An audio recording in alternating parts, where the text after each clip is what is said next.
Franchement, quand j'ai reçu cette lettre recommandée de Maître Cornudet, cet avocat aux dents longues qui représentait la société Au Bon Terroir Investissement, j'ai cru que j'allais m'étouffer de rage.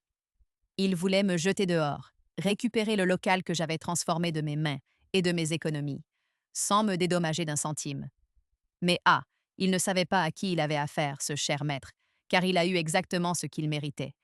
Et moi, j'ai savouré chaque instant de sa déconfiture. Ce n'était qu'une vieille grange abandonnée sur un terrain vague à caluire et cuire quand je l'ai louée, il y a quelques années. J'avais heureusement pris soin de faire un état des lieux d'entrée très détaillé, avec de nombreuses photos attestant de son délabrement initial. J'y avais investi toutes mes économies pour installer mon atelier de céramique, avec des fours spéciaux importés d'Italie, un tour de potier dernier cri et tout l'équipement nécessaire pour mes créations qui commençaient enfin à bien se vendre dans la région lyonnaise. En échange de la remise à neuf complète du bâtiment, que j'ai entièrement financé, la société Au Bon Terroir Investissement, gérée à l'époque par un homme charmant et raisonnable, m'avait promis par écrit un loyer symbolique pour 10 ans et une option d'achat prioritaire. Crucialement, notre accord stipulait noir sur blanc que si la société rompait le bail prématurément, sans me dédommager pour les améliorations substantielles apportées, j'étais en droit de retirer toutes mes installations et de restituer le local dans son état d'origine, tel que documenté. Mais voilà, la direction avait changé, et avec elle, la bienveillance avait disparu, remplacée par la cupidité incarnée par Maître Cornudet et sa mise en demeure glaciale. Il exigeait que je quitte les lieux sous un mois et, je cite mot pour mot sa prose juridique, que je restitue le bien dans son état strictement d'origine en enlevant toute installation et tout effet personnel. Son état strictement d'origine, ces quelques mots résonnaient étrangement. Avant toute chose, j'ai consulté mon propre avocat qui, après avoir examiné mon bail initial et la lettre de Maître Cornudet, m'a confirmé que cette formulation, combinée aux clauses de notre accord, me donnait une marge de manœuvre considérable, surtout face à une expulsion sans la moindre indemnité pour mes investissements colossaux. Ces mots, initialement une provocation, sont alors rapidement devenus une douce musique à mes oreilles, une opportunité inespérée. J'allais lui offrir un état d'origine qu'il n'oublierait jamais, ce monsieur le juriste si sûr de lui.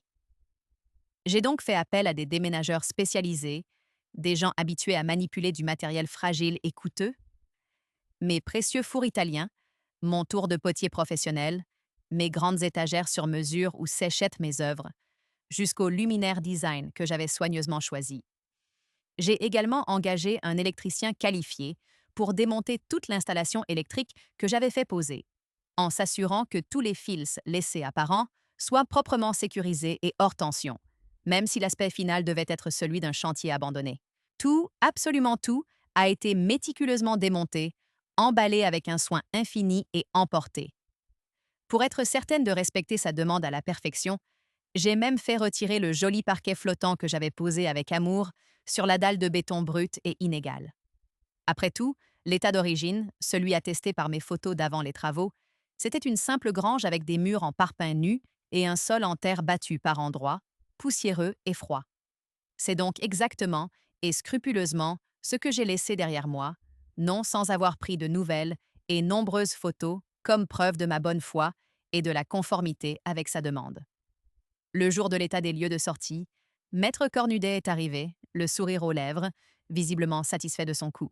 Dans un excès de confiance ou peut-être par pure arrogance, pensant déjà avoir gagné et impatient de relouer rapidement, il était accompagné d'un couple élégant qui, de toute évidence, était là pour visiter leur futur atelier d'artiste clé en main, comme il le leur avait sans doute vanté. Son sourire s'est figé net quand il a poussé la porte. Le couple, quant à lui, apparut absolument horrifié, reculant presque. Devant eux, ce n'était plus l'atelier charmant, lumineux et fonctionnel qu'ils avaient pu voir sur les photos de l'annonce immobilière alléchante, mais une carcasse froide et vide, sentant encore la poussière des travaux de démontage. Des gaines électriques vides et des boîtiers de dérivation ouverts témoignaient de l'ancienne installation, les fils proprement coupés et isolés par mon électricien. Mais l'ensemble donnait une impression de désolation. On voyait clairement les marques sombres et les trous sur les parpaings, là où mes étagères et mes équipements avaient été solidement fixés pendant des années. Maître Cornudet est devenu blême, puis ses joues se sont empourprées de colère contenue. Mais qu'avez-vous fait? C'est du sabotage pur et simple, a-t-il bégayé, la voix tremblante. Je lui ai tendu avec un calme olympien une copie de sa propre lettre recommandée, celle avec la fameuse phrase. J'ai simplement suivi vos instructions à la lettre, maître, ai-je répondu d'une voix douce. Le local est dans son état strictement d'origine, comme vous l'avez exigé et comme le prévoyait notre contrat en cas de rupture abusive. Tous mes biens personnels ont été retirés.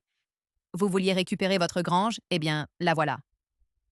Le couple s'est éclipsé très discrètement sans demander son reste. La vente, ou la location rapide et juteuse qu'il espérait, tombait manifestement à l'eau.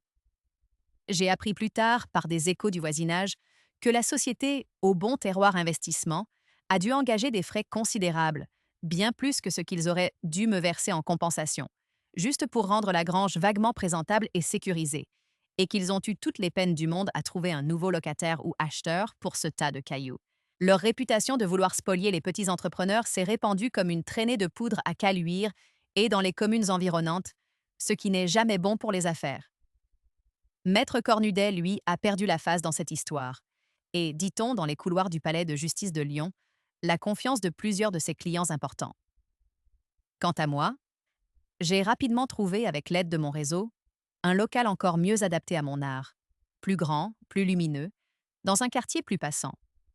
Mes affaires n'ont jamais été aussi florissantes, et mes fours italiens chantent toujours leur joyeuse mélodie créatrice. On ne le dira jamais assez. Il faut toujours lire attentivement ce que l'on signe. C'est une évidence, mais aussi ce que l'on écrit aux autres. Surtout quand on est avocat et qu'on essaie de rouler dans la farine quelqu'un qui a mis tout son cœur, son âme et son argent dans un projet. La justice a parfois des chemins bien détournés, mais elle finit souvent par arriver à destination. Et le boomerang, comme chacun sait, revient toujours, et parfois très fort, à l'envoyeur.